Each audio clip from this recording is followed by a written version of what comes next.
Bismillahirrahmanirrahim. Assalamualaikum warahmatullahi wabarakatuh. Bertemu lagi dalam mata pelajaran sejarah minat di kelas 12 ini. Pada kesempatan kali ini kita akan melanjutkan materi. Kalau sebelumnya kita mempelajari mengenai organisasi regional, nah pada kali ini kita akan mempelajari mengenai organisasi global. Tentu ada perbedaan ya antara organisasi regional dengan organisasi global. Kalau organisasi regional lebih pada sektor atau wilayah tertentu, kalau organisasi global itu merupakan kerjasama negara yang bersifat internasional tanpa memandang geografi suatu negara anggota. Kebanyakan dari organisasi global ini merupakan organisasi ekonomi, jadi sifatnya ada banyak organisasi global, tapi kita akan bahas beberapa saja pada kesempatan kali ini. Pertama, kita akan membahas mengenai OPEC. Kalau sebelumnya di materi organisasi regional kita ada APEC, Asian Pacific Economic Corporation. Nah, pada kesempatan kali ini kita akan membahas mengenai OPEC. Apa itu OPEC? OPEC itu adalah organisasi yang bergerak dalam bidang, ya, ini ada Organization of Petroleum Exporting Countries. Jadi di dalamnya itu adalah negara-negara pengekspor minyak atau penghasil minyak dunia. Nah, ini didirikan pada tanggal 14 September 1961. Alasannya atau latar belakangnya ini adalah dipicu karena ketidakstabilan harga minyak. Sebelum dibentuknya OPEC, minyak dunia itu, harga minyak dunia itu tidak stabil dan dimonopoli oleh 7 perusahaan minyak. Artinya yang paling berkuasa itu ada 7 perusahaan minyak yang dikenal dengan Seven Sisters. Karena dikuasai oleh The Seven Sisters ini, harga minyak bumi menjadi tidak stabil. Akhirnya negara-negara penghasil minyak itu kemudian membentuk OPEC. Tadinya ada awal mula berdiri itu diprakarsai oleh 5 negara, yaitu ada Iran, Irak, Kuwait, Arab Saudi, dan juga Venezuela. Nah, OPEC ini dibentuk di Baghdad, Irak. Ya. Setelah dibentuknya OPEC, harga minyak bumi ini mulai bisa diatur, mulai bisa stabil. OPEC sendiri nantinya bereksistensi, menunjukkan keberadaannya meliputi di bidang ekonomi maupun politik. Jadi sangat berpengaruh di bidang ekonomi maupun politik. Secara ekonomi pengaruhnya apa? OPEC ini bisa mengkoordinasi kebijakan dan juga bisa menstabilkan harga berdasarkan pada kuantitas minyak yang dihasilkan, ya. Jadi mengatur harga supaya tidak terlalu mahal dan juga tidak terlalu murah. Kemudian di bidang politik ini OPEC juga sangat berpengaruh dan bisa membalikan situasi politik. Misalnya ketika ada peristiwa Perang Yom Kippur di tahun 1970-an di Timur Tengah, itu ketika Israel mulai melawan Mesir dan Suriah, OPEC mulai menunjukkan eksistensinya dengan cara mengembargo minyak kepada Amerika Serikat.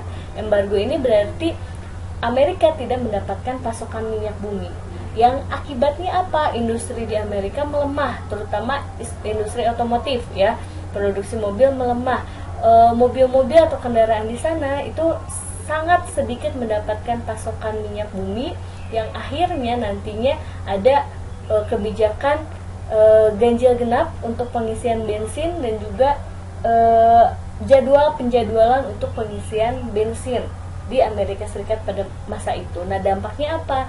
Amerika akhirnya menghentikan peperangannya. Nah, ini peranan dari OPEC. Nah, Indonesia sendiri seperti apa peranannya? Apakah termasuk dalam OPEC? Indonesia itu bergabung dengan awalnya bergabung dengan OPEC, tapi kemudian sempat keluar dan nantinya masuk lagi menjadi anggota OPEC. Nah, selanjutnya kita lihat organisasi kedua, yaitu ada GATT. GATT itu adalah singkatan dari General Agreement on Tariffs and Trade. Ya, artinya ini organisasi yang bertujuan mengatur tarif dan perdagangan di tahun 1947. Ya, ini organisasi internasional, dibentuknya di Jenewa, Swiss, sebagai respon terhadap tidak adanya pengaturan tarif dan perdagangan. Nah, pada tahun 1994 organisasi ini berubah namanya menjadi WTO. WTO itu World Trade Organization. Oke. WTO ini sifatnya lebih luas dari GATT. Ya, tujuannya itu mendorong perdagangan bebas global. dan menghilangkan hambatan-hambatan dalam perdagangan. Nah, Indonesia juga salah satu anggota dari WTO. Peranan lainnya itu menyelesaikan sengketa dagang. Nah, ini sempat digunakan oleh Indonesia ya.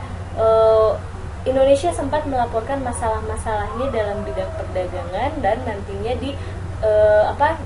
diberikan solusi oleh WTO dan membantu juga menyediakan forum perundingan perdagangan. Salah satu yang paling yang pernah dilakukan Indonesia ketika ada permasalahan dagang dengan Amerika Serikat dan juga dengan Uni Eropa, yaitu mengenai masalah pembalakan liar di Kalimantan. Jadi Uni Eropa tidak mau menerima produksi sawit yang diekspor Indonesia ke Uni Eropa. Karena apa? Karena menganggap Indonesia melakukan pembalakan liar atau pembakaran hutan di wilayah Borneo atau Kalimantan. Akhirnya menolak.